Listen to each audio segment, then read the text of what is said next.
Oke,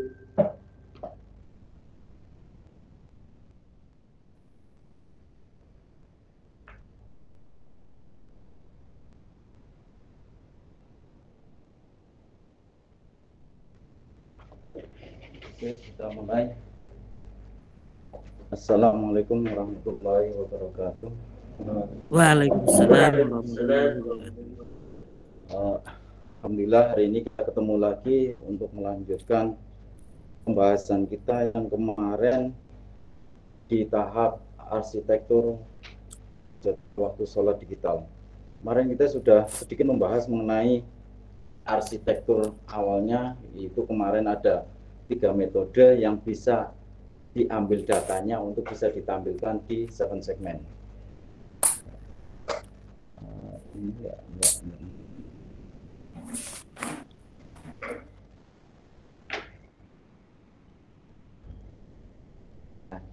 Kemarin kan kita sudah bahas mengenai metode yang bisa diambil itu untuk bisa ditampilkan. Itu kemarin ini ada metode yang model rumus, yaitu rumus perhitungan hisab atau perhitungan, terus dimasukkan ke dalam bahasa pemrograman, terus dimasukkan ke sistem.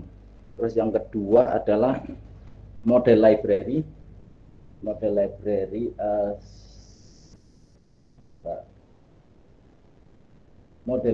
ini yang atau API, sebenarnya API ya, tapi saya lebih ke bahasanya yang mungkin lebih mudahnya. Berarti kita memakai pihak ketiga, misal kita menggunakan Google Map. Kalau saya posisinya di sini terus jalan di sana, itu bagaimana? Berarti kan data itu kan diambil dari Google. Nah itu berarti ada pihak ketiganya. Dan yang terakhir metodenya adalah kemarin ini di database. Dan kita akan konsentrasi di antara kedua ini, metode rumus dan metode yang database. Oke, ini kemarin sekilas ini adalah hasil paper saya yang sudah dipublis mengenai rancang bangun, atau yang dengan metode ephemeris, atau dengan jadwal sholat yang metode lookup table. Lookup table itu seperti di database. Jadi istilahnya yang saya terangkan di sini itu sebenarnya hasil dari tulisan di paper saya, jurnal saya.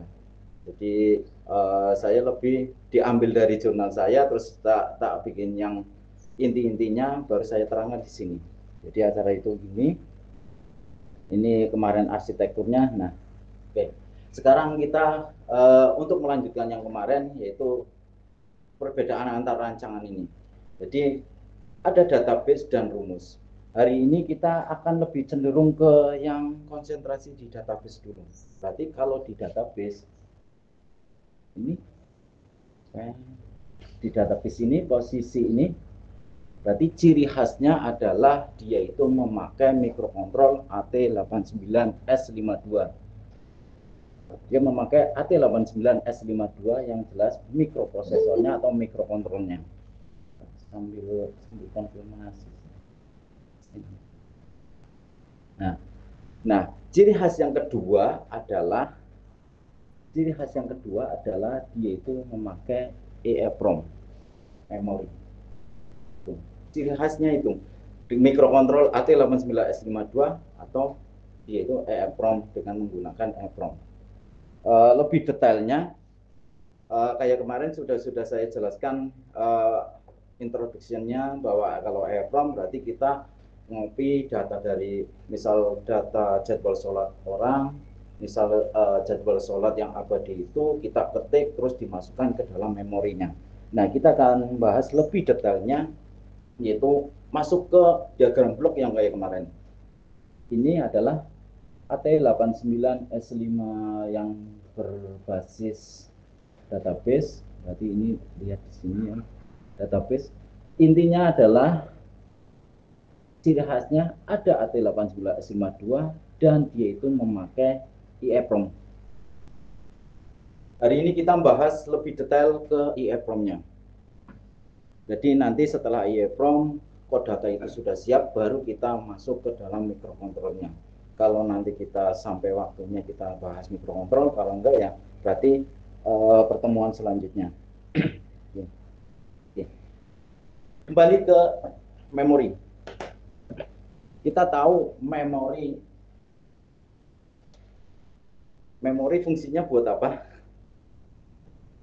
Untuk menyimpan data ya, menyimpan sebuah angka, menyimpan data. Nah, memori itu. Memori yang biasanya kalau dipelajari di SMP atau SMA itu ada berapa jenis? Ada RAM dan ROM gitu. Nah, ada RAM dan ROM. Nah, kalau RAM posisi berarti kalau RAM dia fungsinya adalah untuk papan coret-coret. Kemarin saya sudah tak sampaikan ini bahwa dia itu sebagai papan coret-coret atau RAM itu seperti papan tulis ini. Dia seperti papan tulis.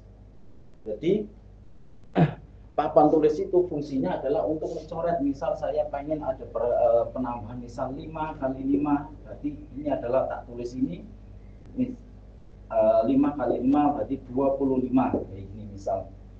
Berarti 5 ini sebenarnya tak simpan di memori. Ini 5 ini juga tak simpan di memori. Terus tak kalikan hasilnya ini juga tak simpan di memori. Memori gambarannya seperti apa? Memori itu jenengan itu menggambarkan seperti sebuah laci. Saya tak tahu. Jadi nggak tahu mungkin memori apa itu seperti apa sih kok bisa buat menyimpan data itu seperti apa? Nah, jenengan bayangkan seperti laci lah. Sebuah laci seperti ini. Makanya nah, ini sebuah lemari ya. Lemari. Di dalamnya itu ada laci-laci. Nah, laci ini dia hanya berisi datanya kita itu disimpan di laci-laci ini. Atau saya tak gambarkan yang ini. Bisa digambarkan seperti tadi, bisa digambarkan yang seperti ini. Ini lacinya, laci nomor 1, laci nomor 2, laci nomor 3, dan seterusnya. Nah, itu. Ini laci. Kalau lemari kan ada lacinya, selorokan, selorokan. Berarti ini misal yang ini laci nomor 1, nomor 0, mungkin kalau digital itu mulai dari 0. Jadi 0, mulai dari 0, ini nomor 2, nomor 1, nomor 2, nomor 3, nomor 4, dan seterusnya. Itu memori, makanya kalau memori itu digambarkan seperti laci itu. Bergerak, nah, kita di sini laci ini adalah berisi data kita.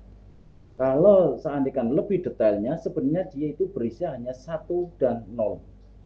1 dan 0, 1 dan 0. Gitu. Jadi seandainya saya pengen menyimpan sebuah ballpoint ini ke laci nomor berapa? Berarti ke nomor 0. Ke laci nomor berapa? Nomor 2. Nah, berarti itu untuk menyimpan datanya seperti itu. Jadi fungsinya memori itu kayak gitu. Nah, kalau RAM juga seperti itu, semua memori seperti itu cara menggambarkannya. Hanya perbedaannya antara RAM dan ROM. Kalau ROM gambarnya juga seperti itu, cuma dia itu kita hanya bisa membacanya aja.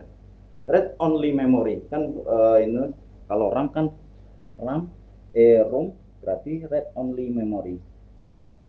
Read only memory. Berarti dia itu hanya bisa dibaca saja. Ini aplikasinya adalah untuk menyimpan program. Untuk menyimpan program posisinya di sini. Makanya kalau di HP smartphone biasanya dinamakan dengan flash ROM atau flash gitu.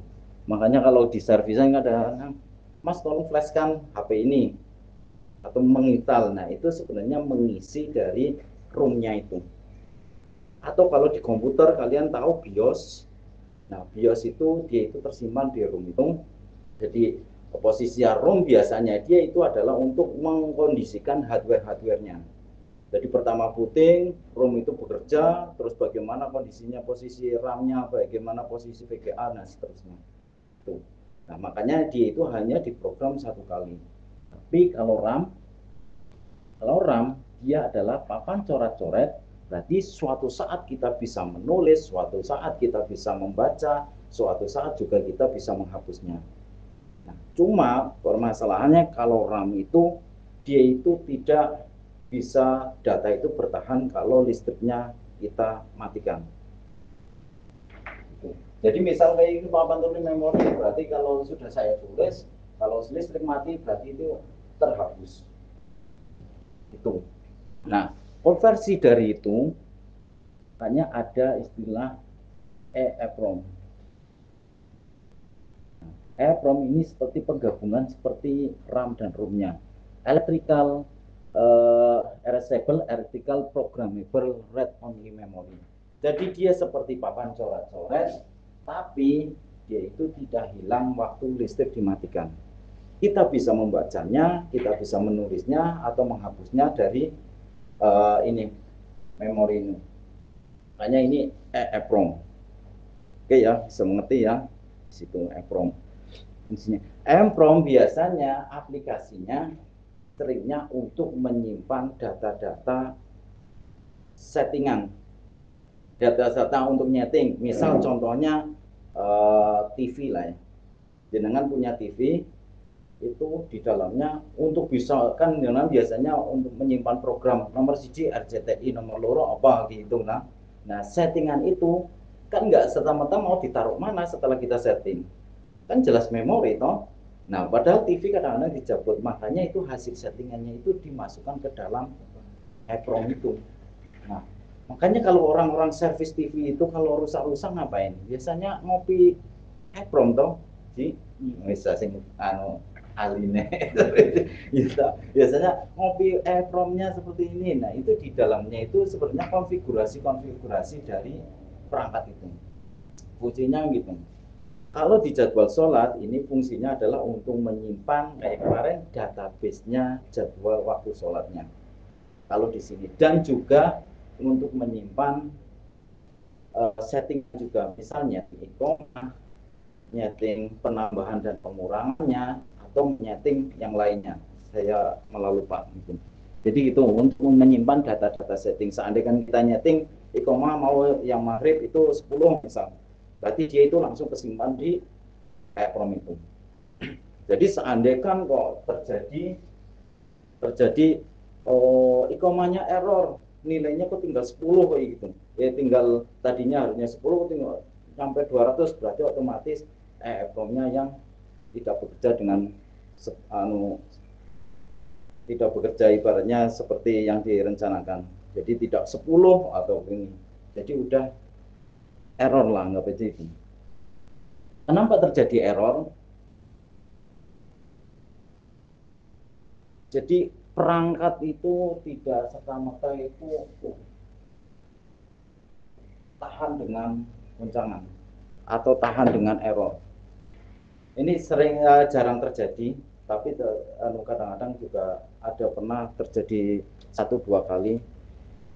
Kadang-kadang jadwal itu sudah diprogram sama dari biasanya diprogram dan sudah diisi, tapi isinya itu setelah 1 tahun kok dia itu berubah gitu. Yang tadinya misal data waktu sholat zuhur itu 11.30 kok tinggal 11.99 gitu loh. Kan otomatis 99 itu kan error. Padahal waktu itu kan hanya mulai dari 0 sampai 59. Nah, kalau 99 berarti kan otomatis dia itu tidak sesuai dengan datanya, makanya itu bisa error. Kenapa bisa error? EEPROM itu bisa error. Kemungkinan terjadi adalah seandainya listriknya satu tidak stabil.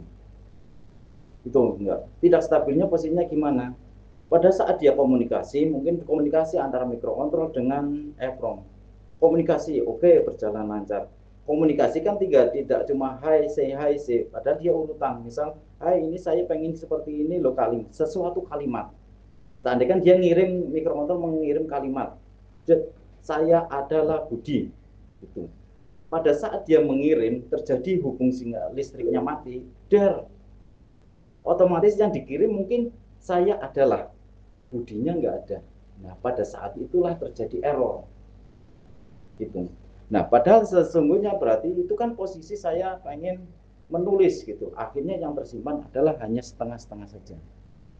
Makanya terjadi error itu biasanya karena terjadi listrik sedang berkomunikasi kok langsung diputus listriknya. Oke ya, ini terlalu jauh, jadi langsung ke sini aja. Oke, ini RAM, EEPROM, konfigurasi EEPROM. Ini saya melihat dari langsung ke EEPROM-nya. EEPROM ini seri, ada sebuah EEPROM seperti ini contohnya yang dipakai. Ini adalah dataset dari pabrikannya bahwa ini ada 24C64 M24C32. Artinya apa? Artinya apa? Kalau M ini terbagi menjadi 3. Ini adalah bagian ini adalah pabrikannya. Buatan mana? Terus bagian yang 24C berarti dia itu posisinya adalah sebuah EEPROM. Namanya ini EEPROM. Identifikasi, dan yang terakhir adalah bagian ini adalah ini kapasitasnya. Kapasitas. Misal saya tulis di sini AT24C64 gitu. Berarti posisi ini adalah pabrikannya berarti kalau AT biasanya Atmel 24C64 dia itu adalah EEPROM, tapi EEPROM yang seperti apa? EEPROM-nya adalah dia komunikasi yang 8 pin, komunikasinya adalah komunikasi serial atau I2C. Nanti saya jelaskan I2C itu. I2C. Nah, yang 64 ini adalah kapasitas.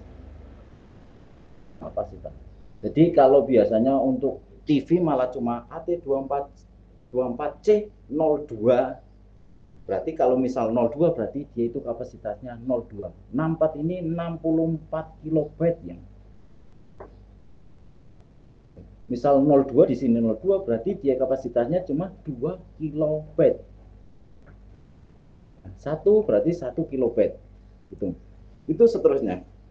Berarti kalau ini 32, misal yang ini 32 berarti dia kapasitasnya 32 kilobyte. Jadi bukan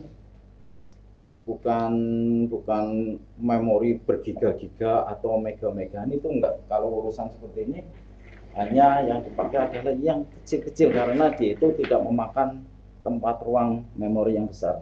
Oke. Ciri khas dari ini serinya kalau kita ketemu 24C berarti dia itu EEPROM yang dia komunikasinya dengan I2C. Nanti kalau 25C itu beda lagi. Misal 25S nanti beda lagi. 25S biasanya dia itu EEPROM yang dia itu serinya dengan SPI. Beda lagi metodenya. Tapi intinya sama, cuma cara komunikasinya. Oke, di sini ngomongnya apa sih kelebihan dari EEPROM itu? Dia two-wire I2C serial interface. Maksudnya komunikasinya adalah hanya memerlukan 2 pengkabelan. Hanya 2 kabel. Yaitu ini adalah pemancarnya, ini penerimanya, anggap saja seperti itu. Atau yang satu itu clocknya, satunya itu datanya. Dan support 400 kHz ini maksudnya adalah kecepatannya. Gitu. Nanti tak jelaskan. Ini adalah tegangannya yang bisa dipakai 55, misal 5,5, terus seterusnya ini. Wide control input, dia bisa mengontrol, terus by PAX wide, upset 32 bit, oke, run differential, short timer cycle, oke, ini nggak usah lah. Nanti dengan ini aja. Langsung. Ini datasheetnya, berarti dia itu fungsinya adalah untuk menyimpan data. Dia itu nanti bisa seperti ini, more than 1 million, berarti bisa nyampe 1 juta erasable write. Berarti kita bisa menulis dan membacanya sebanyak 1 juta kali tulis bacanya. Oke.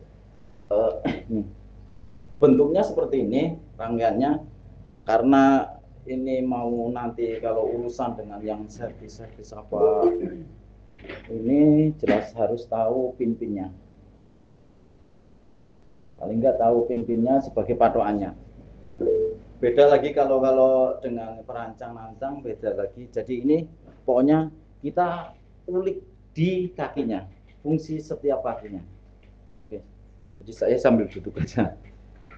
Kita ulik dari setiap kaki, fungsi dan fungsinya setiap kaki. Oke. Setiap IC ini kan perangkat elektronik. Yang pasti yang pertama kali diperlukan adalah sebuah tegangan.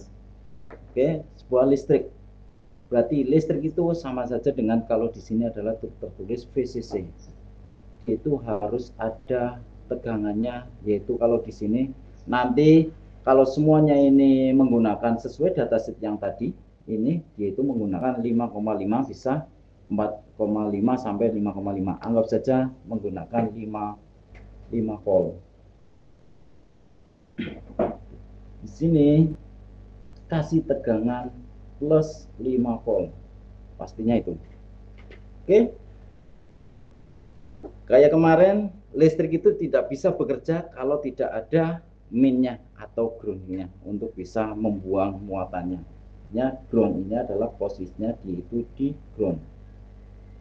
Oke. Oke, sampai sini yang diperlukan adalah untuk berkomunikasi dengan mikrokontrol nanti itu dengan ini adalah jalurnya adalah ini SCA dan SCL dan SDA. Fungsinya apa? Ini pokoknya nanti di ke mikrokontrol. Fungsinya apa? Ini saya pengen menuliskan di ini. Oke. Ini baik. Oke ya. Jadi cara berkomunikasi ini dengan cara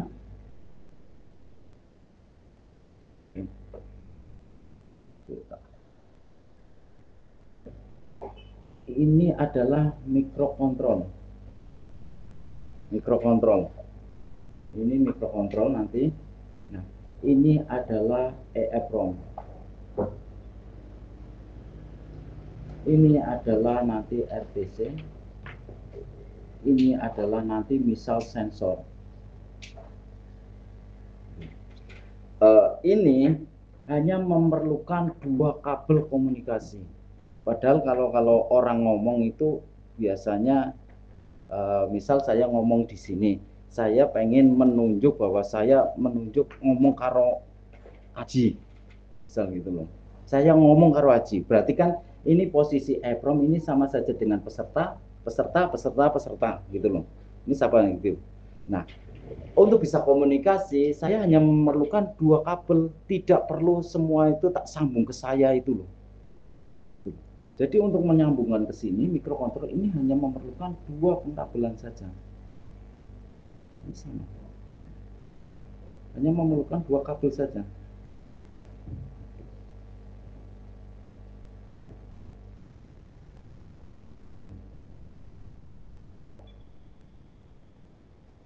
Kok bisa dengan 2 kabel kok misal saya minta misal pertanyaannya adalah saya baca memori. Padahal di sini juga bisa ada memorinya, di sini juga bisa ada memorinya, di sini juga ada memorinya.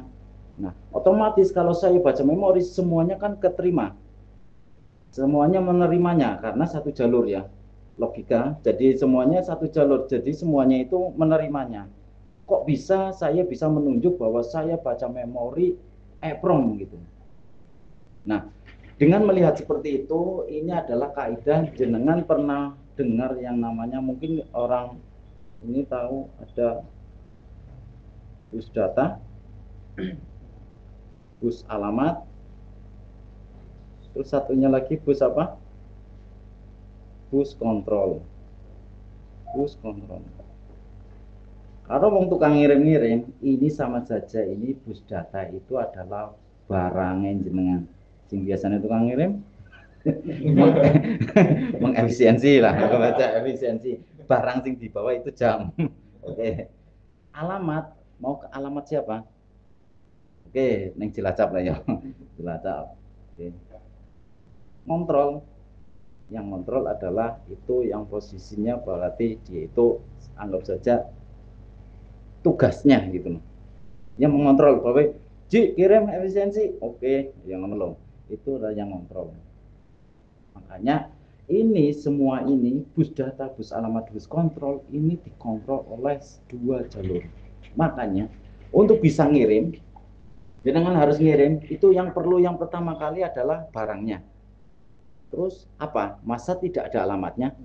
Misal saya ngomong kayak gini, nyonyong barang kayak ngomong. Ini barang. Terus buat siapa gitu loh. Berarti kan otomatis ada alamatnya gitu loh. Makanya setiap ini EPROM walaupun dia itu adalah gabung menjadi satu, setiap ini persatuannya ini alamatnya itu dengan kondisi seperti ini, misal 001 010 misal 0011. Pertama 001 berarti saya langsung menunjuk ke EPROM yang pertama, berarti 001 anggap saja Aji, 010 berarti alamatnya Kia, terus seterusnya. Tuh, berarti saya pengen 001 jin jaluk duitnya, berarti 001 jaluk duitnya, berarti otomatis 001 mengidentifikasi atau alamatnya gini. Tuh.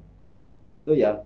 Jadi di sini dengan dua jalur itu nanti bisa terhubung dengan EPROM dan nanti hasilnya juga akan terhubung ke RTC juga. Makanya ini yang namanya teknologi itusi, komunikasi serial secara itusi. Jadi kalau paket-paketnya, kalau lebih detailnya lagi sih sebenarnya kayak gini. Sebuah data itu urutan seperti ini, pertama, kedua. Jadi pertama itu adalah alamatnya, alamat. Kedua adalah mau baca atau tulis, baru ketiganya adalah mau ngapain. Katanya. Biasanya itu urut-urutannya. Tapi istilahnya kalau saya di sini mau menerangkan bahwa nanti EPROM dan RTC itu tergabung menjadi satu jalur.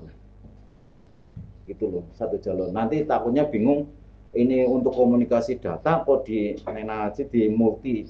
Wah, tegangannya ber 1,0. Ya mau komunikasi data ya harus diukur. Tuh. Ya mungkin kayak gitu ya, maksudnya seperti itu. Jadi tidak semua jalur itu bisa diukur dengan multi. Oke.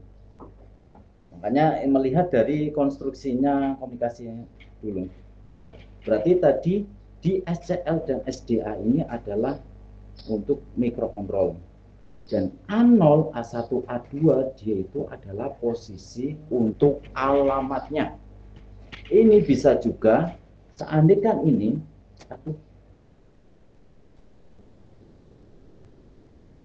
Oke, misal contoh, saya bisa masang EPROM itu bukan hanya satu. Saya pengen masang lagi di sini EPROM lagi. Ini EPROM lagi. Misal EPROM-nya ada 3 ya, 3. Pokoknya EPROM-nya 3. Ini bisa saja dan kita bisa mengendalikannya. Dan yang membedakan, misal ini 001, ini 001 berapa? Berarti kan ini 001 semua. Berarti 001 mengidentifikasi bahwa dia itu EPROM. Terus kedua ketiganya ini kan sama. Bagaimana cara membedakannya? Ya tambahilah angka di depannya atau di belakangnya ini seperti ini. 000 misal ini 001, ini 010. Gitu. Gitu. Jadi angka di depannya ini menunjukkan bahwa EPROM-nya bila sama, dia itu menunjuk bahwa EPROM yang digunakan itu.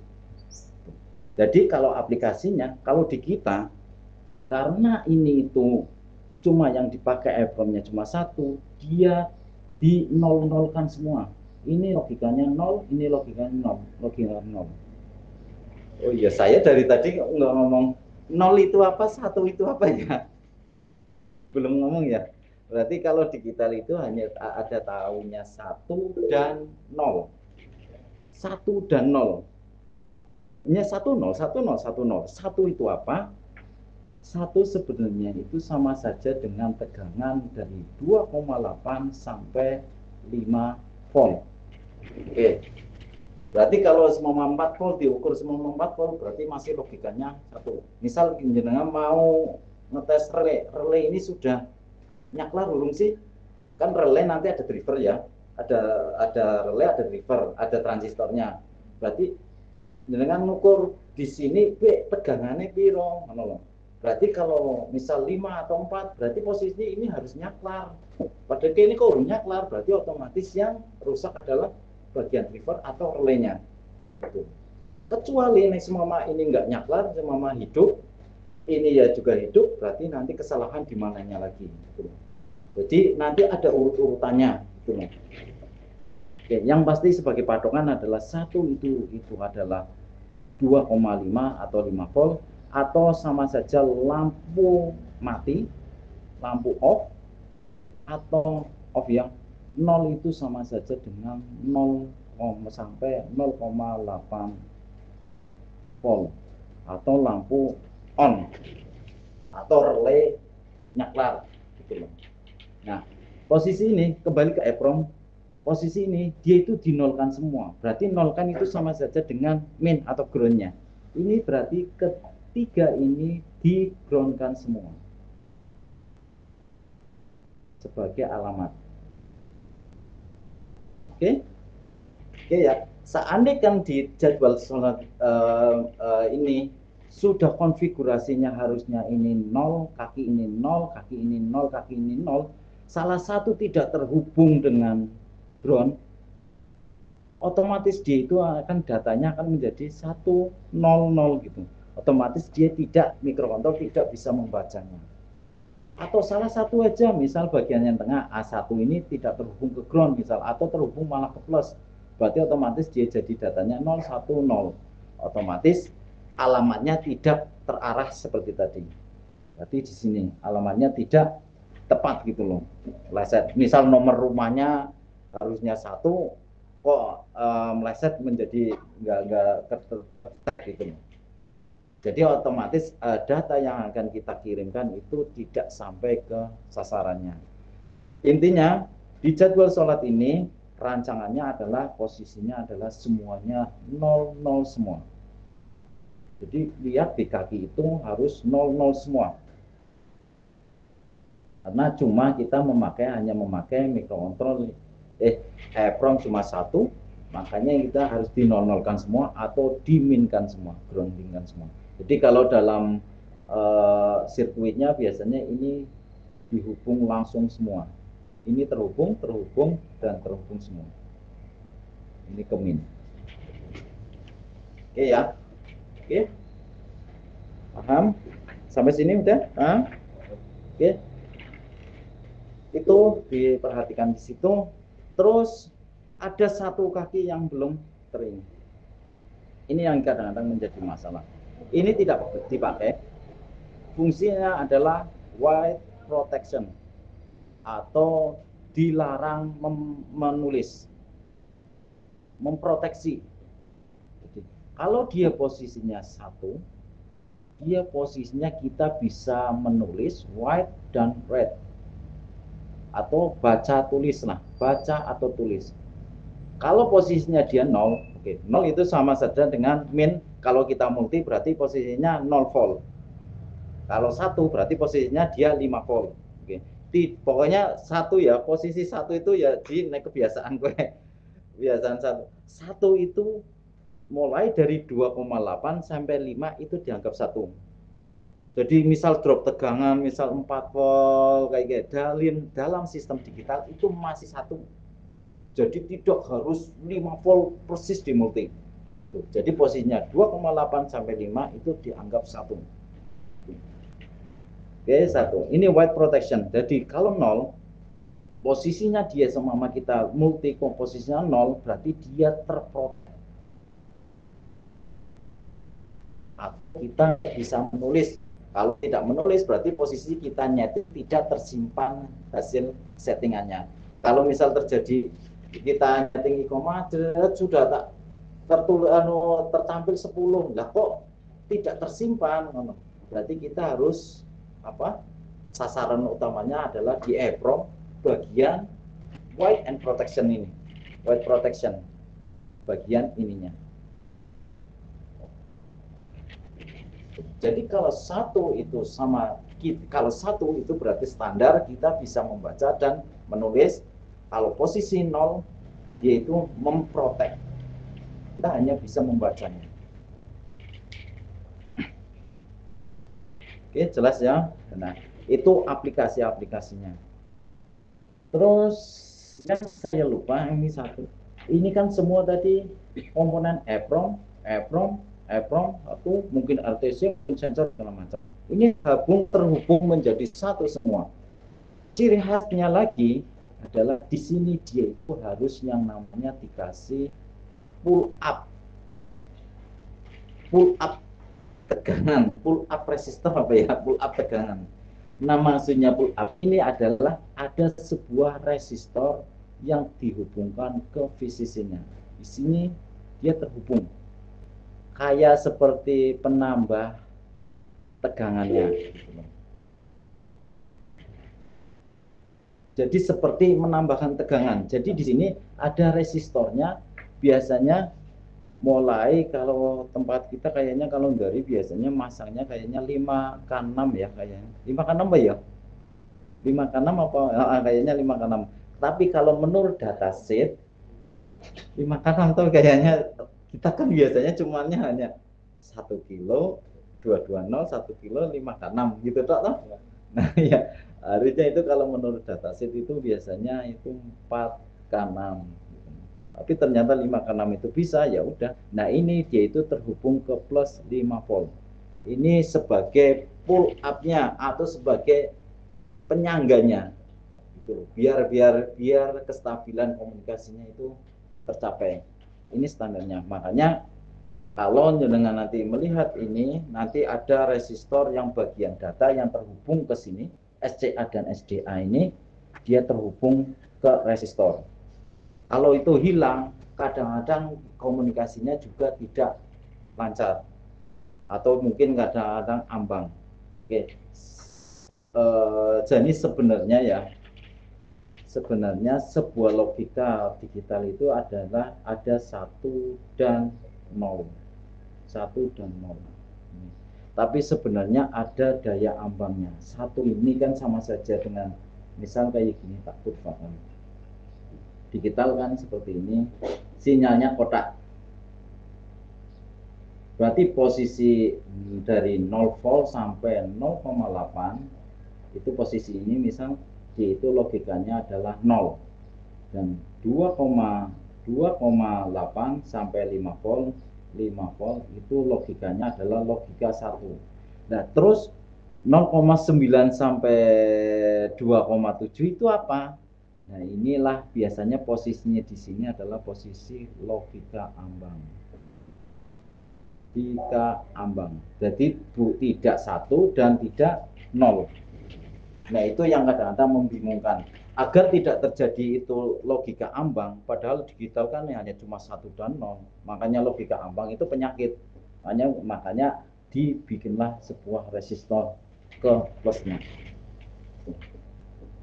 Jadi kalau sering nanti kalau lihat jalur kok di situ ada resistor yang terhubung ke plus, mungkin itu fungsinya adalah untuk meng-pull up-nya.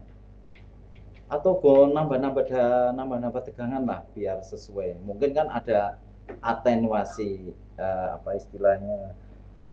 Peredaman atau apa bahasa sederhananya? Pelemahan tegangan mungkin kayak gitu. Semakin lemah tegangannya, mungkin diukur nyampe 3 volt agar dia itu agak menjadi 5 lagi, makanya dikasih resistor lagi itu lagi. Oke. Ini bahas jelimet ya. Ini sebenarnya kurang, ada yang lebih jelimet lagi tapi mengenai komunikasi, tapi kan nggak sampai segitu. Yang penting logikanya, jalurnya itu seperti itu. Nah, ini tadi mengenai penerapan, dan di penerapan kita adalah seperti ini. Ini terapannya lebih detail. Sebenarnya nanti dua jalur ini bisa nanti terhubung tidak hanya 2, 3, dia itu nyampe 30 device itu bisa. Misal EEPROM kuno harus di seri paralel nyampe 20 itu bisa. Tuh. Jadi sebanyak itu. Dan yang terhubung itu bukan EEPROM dong, bisa sensor, bisa RTC, bisa GPS dan semuanya itu atau LCD itu bisa. Cuma yang diterapkan di kita itu jadwal sholat itu hanya EEPROM dan RTC-nya. RTC. Jadi kalau bentuk sirkuitnya seperti ini. Kalau melihat sirkuitnya gini, kalau ya mungkin kalau melihat mainboardnya itu ya bingung. Nah, ini jangan dianggap dulu. Besok kita bahasnya etisnya ini nggak usah abaikan. Yang pasti adalah ini EPROM-nya E0, E1, E2 itu di groundkan semua. Oke, SCL di ini itu. Tapi kalau kita biasanya dipasang 5K6. Oke. Nah, ini untuk ke mikrokontrolnya. Jadi di sini ini pull up-nya, ini pull up, ini EPROM-nya. Okay. WC-nya dibiarkan karena ingat semua semua IC rata-rata kebanyakan kalau dia didiamkan setelah reset, setelah satu daya dimasukkan, dia itu posisinya logikanya 1, bukan posisi 0. Rata-rata itu seperti itu, walaupun tidak semuanya, tapi rata-rata itu. Makanya ini dibiarkan, yang bagian ini biarkan. Kalau bisa ya ini dipluskan sebenarnya, makanya dibiarkan.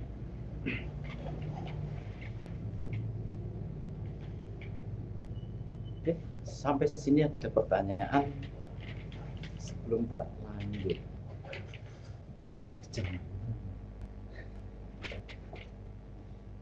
Sambil nunggu pertanyaan. Oh, jika tanya.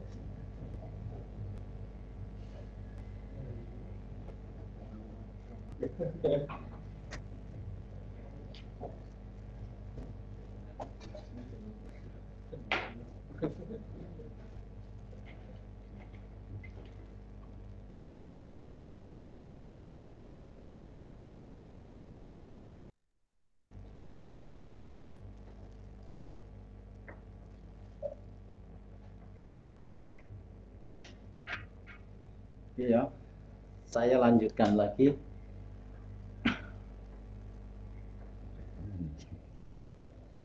Oke, saya lanjut. Oke, tadi bentuk hardware-nya, bentuk sudah konfigurasi hardware-nya, cara penyambungannya. Sekarang bagaimana cara mengisinya? Nah, ini cara mengisinya sebenarnya gini. Seperti tadi awal, EPROM itu kan saya gambarkan kotak seperti laci. Inilah EPROM di dalamnya memori. Ini nanti datanya tersimpan di sini semua. Lihat di sini. Nah, kayak kemarin awal bahwa berarti kalau model database berarti kita mengkopikan dari data misal jadwal abadi, kita tulis sedemikian rupa, terus nanti dimasukkan ke dalam memori. Misal ini ada angka 04, misal nanti ditaruh di sini. 17 juga nanti ditaruh di sini. Dan seterusnya mungkin di sini, yang ini data ini nanti ditulis di sini. Nah, ini prosesnya nanti di situ. Pokoknya data itu nanti masukkan ke sini. Nah, ini adalah sebenarnya alamat, tapi jenengan nggak usah nanti malah bingung. Pokoknya prosesnya itu data yang ada di yang kita copy, mungkin di website juga kita copy terus dimasukkan ke EPROM-nya nanti. Nah, ini salah satu dari database-nya. Salah satu penulisannya kayak gini. Sing tukang ngetiki sapa? Nah, ini salah satunya contohnya ini. Ini bentuknya seperti ini cara programnya. Dalam bentuk sudah jadi setiap bulatan ini nanti termasuk dimasukkan ke dalam EPROM-nya. Ini pengen share ini. Oke. Ini berarti nanti posisinya nanti dimasukkan ke EPROM alamat berapa. Ini juga ya nanti posisinya gitu-gitu. Ini cuma sebagai wacana aja. Prosesnya adalah nah ini. Prosesnya kita memerlukan sebuah software prosesnya bahwa kita ngetik, biasanya ngetik juga kita bisa dengan notepad atau dengan software ini. Ada MCU 8051 bisa. Biasanya nganggo apa? Oh ya biasanya set. Oh berarti orang alami kowe. Siapa ya? Nah. Oh. ngetik database kayak gitu, nanti akan menghasilkan file ASM. Sebenarnya file ASM akan menjadi file hexa. Nah, file hexa ini yang nanti IC tadi bentuk kayak gini yang tadi dimasukkan ke dalam flash ini, alat flashnya, downloadernya, terus nanti dimasukkan ke sini atau ke sini juga, nanti baru diisi yang tadi urutan programnya. Nah, kalau mau detail, jadi waktunya nggak mungkin. Jadi ini cuma gambaran saja proses-proses.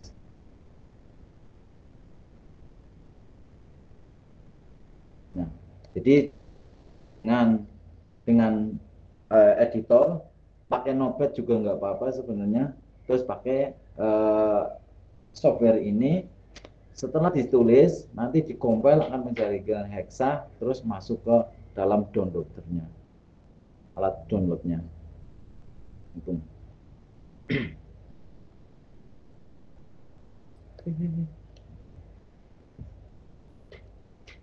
Iya. Terus ini yang agak rumit ini, ya tahu nggak? Ini agak rumit mungkin. Kita masuk ke algoritma. Masih cukup nggak? 50 mungkin. Masih ada 10 menit. Semoga ini pas. Ini tadi sudah ke iProp-nya. Sebentar, algoritma. Ini sudah, kameranya orang.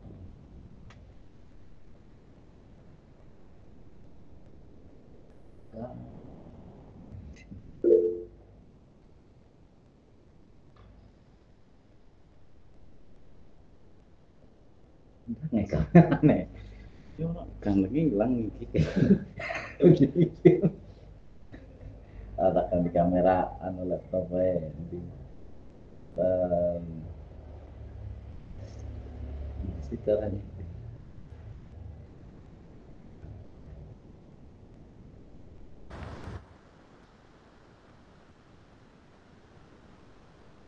Sama.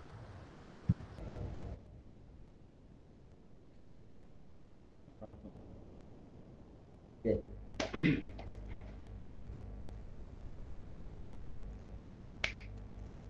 Tes.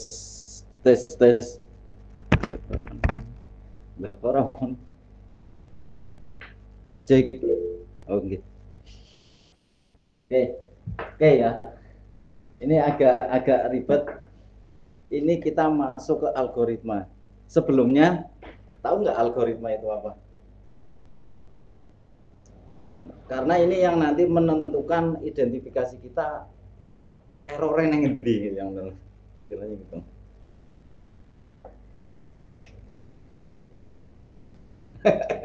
Nek jelas urung tahu, harap maklum. Sing kuliah apa banget nih semester 1 wis masuk algoritma pemrograman 1.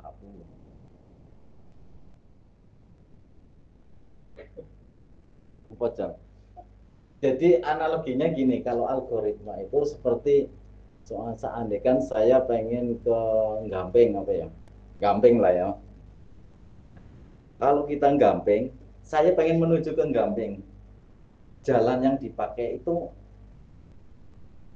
bisa lewat mana? Ada berapa alternatif jalan?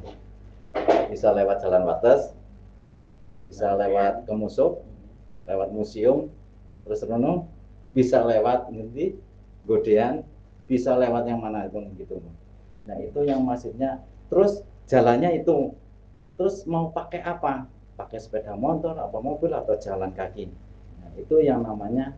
Berarti kan untuk menuju ke sana, saya banyak jalan menuju Roma lah anggap aja itu. Nah itu maksudnya itu algoritma. Jadi di sini kalau di jadwal sholat berarti saya pengen menampilkan waktu sholat, berarti kan otomatis bagaimana jalannya untuk bisa saya menampilkan. Setiap orang biasanya kan dia pengennya juga seperti ini. Saya senangnya lewat Jalan Wates, saya pengen senangnya lewat Jalan Godean atau ke museum, itu bisa.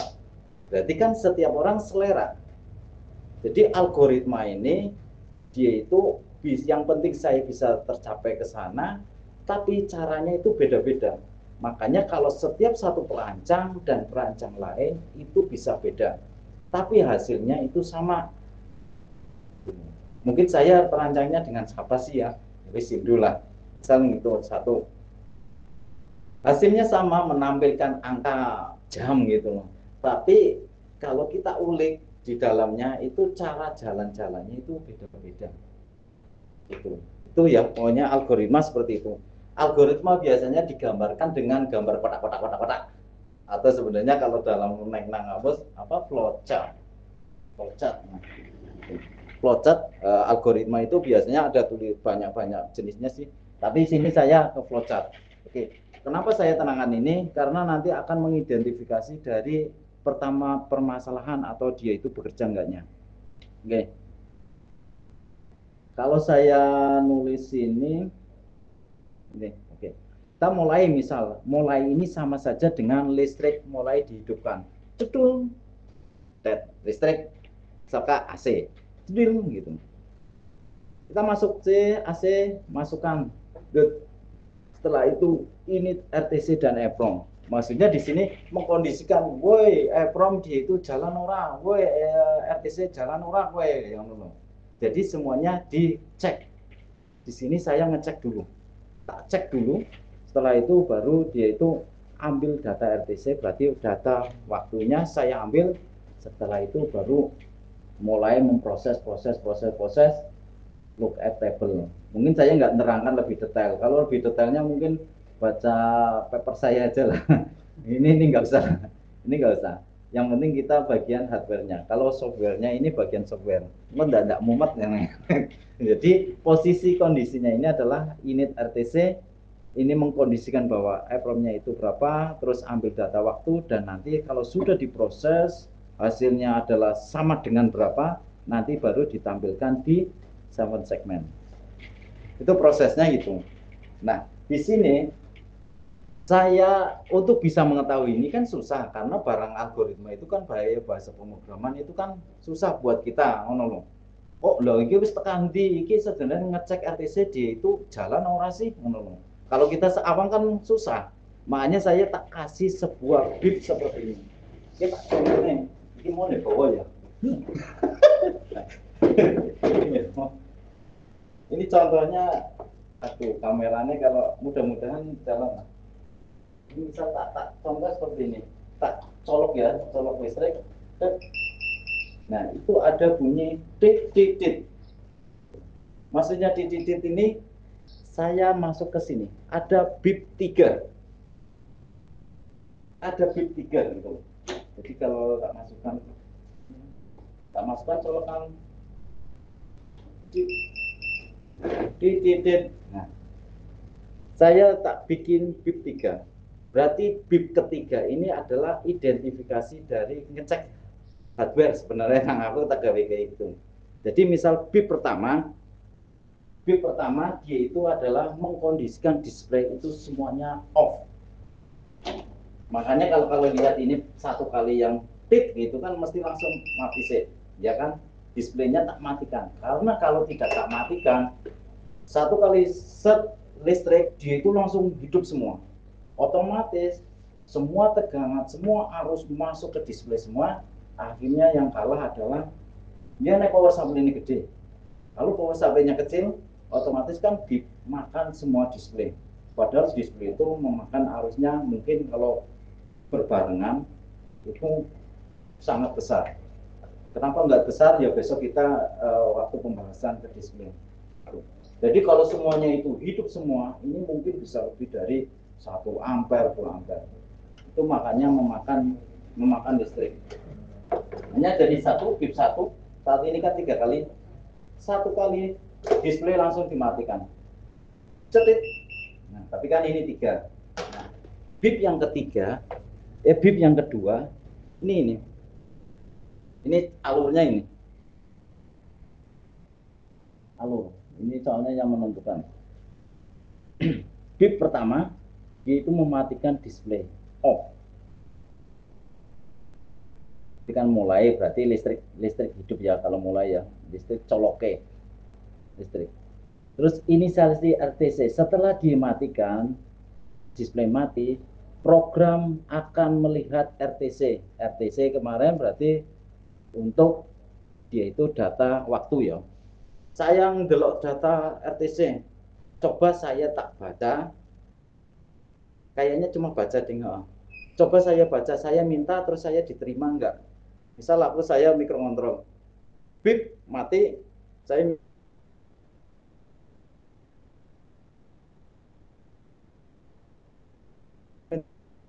telepon,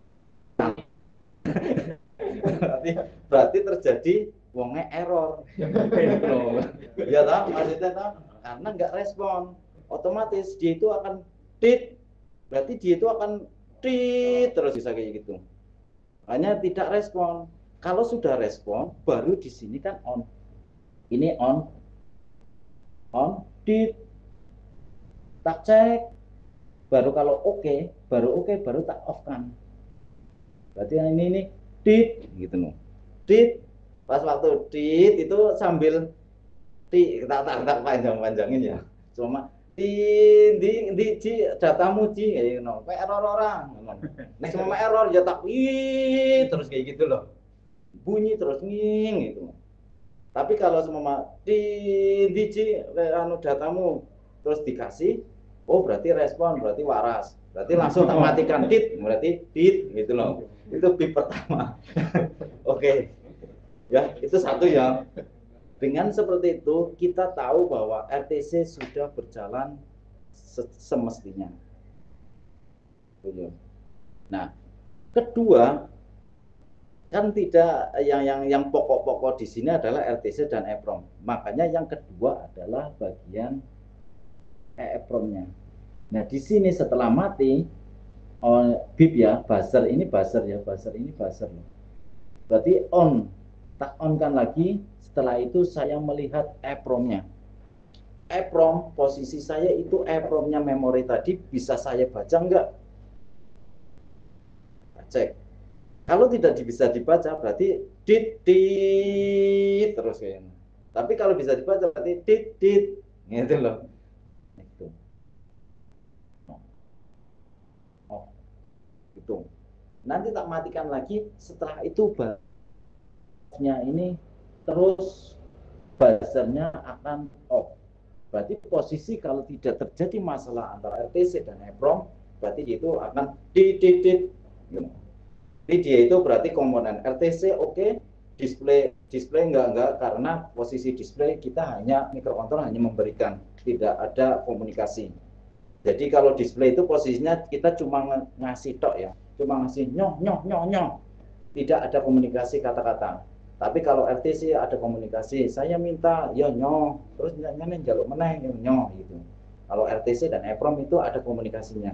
Makanya untuk mencoba komunikasi itu. Berarti seandainya dit itu berarti otomatis dia itu sudah normal semua. Paling enggak kita bisa ngambil datanya, terus bahasa waktu dan data ininya jadwalnya. Jadi misal yang paling normal ini kayak gini cuma dit misalnya. Oke ya.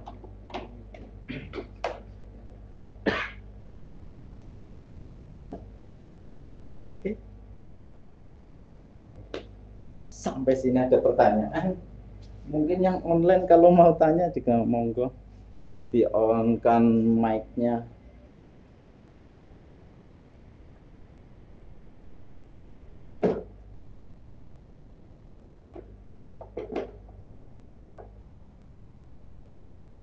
Ini biasanya ini kalau ini error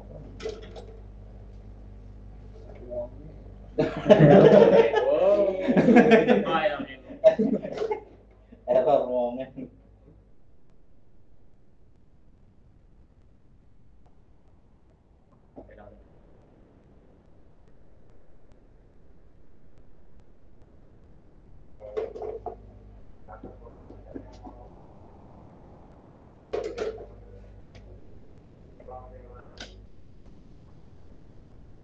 Oke, Oke, kalau nggak ada pertanyaan, sudah jam 9. Mungkin pembahasan kali ini sampai di algoritma, algoritma yang berbasis database. Mungkin besok langsung bahas ke mikrokontrolnya. Kalau RTC dan yang lainnya nanti setelah pembahasan mikrokontrol ISP-nya. Itu ini sebagai tadi lebih cenderung ke EEPROM-nya. Kalau pengen lebih detailnya sebenarnya bisa, seandainya tadi sudah tak siapkan file-file mau tak share sih sebenarnya, tapi yang mana saya tadi lupa. Oke, untuk pertemuan kali ini saya tutup sampai di sini. Kita lanjut di berarti Senin mendatang, minggu depan. Oke, saya tutup. Wassalamualaikum warahmatullahi wabarakatuh. Waalaikumsalam warahmatullahi.